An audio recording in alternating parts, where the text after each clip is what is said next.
নমস্কার বন্ধুরা, আজকে কি রান্না করেছি দুপুরের রান্না দেখিয়ে দিই। প্রথমেই দেখাই, এখানে করেছি পুঁই শাক, কুমড়ো, বেগুন সমস্ত দিয়ে একটা চচ্চড়ি, পাঁচ মিশালি চচ্চড়ি। এই পুঁই শাকের চচ্চড়িটা খেতে খুব সুন্দর লাগে। আর তার সাথে গরম গরম ভাত তো আজকে আছেই, বাইরে প্রচুর বৃষ্টি, আবার নিম্নচাপ হচ্ছে, গরম গরম ভাত একদম ধোঁয়া উঠছে। আর এখানে করেছি একদম টলটলে মাছের ঝোল। এই যে পোনা মাছ, ছোট ছোট পোনা মাছ দিয়ে আলু দিয়ে একদম পাতলা ঝোল।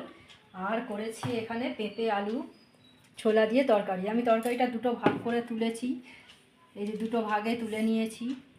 পেঁপে আলু ছোলা দিয়ে একটা তরকারি করেছি। আর টিফিনের জন্য করেছি এখানে রুটি। টিফিনের জন্য 3খানা রুটি করে নিয়েছি।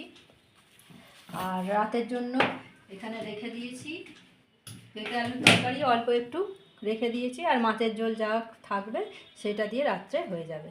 তো আমার ভিডিওগুলো আপনাদের কেমন লাগছে আপনারা প্লিজ কমেন্ট করে জানাবেন। আর যদি আরও কিছু মানে ভালোও করতে পারি সেটা আপনারা অবশ্যই কমেন্টের মাধ্যমে জানাবেন। আর শ্যামলী জীবনের পাঁচমিশালিকে অতি অবশ্যই সাবস্ক্রাইব করবেন। সকলকে শুভেচ্ছা জানাই। ভালো থাকবেন, সুস্থ থাকবেন।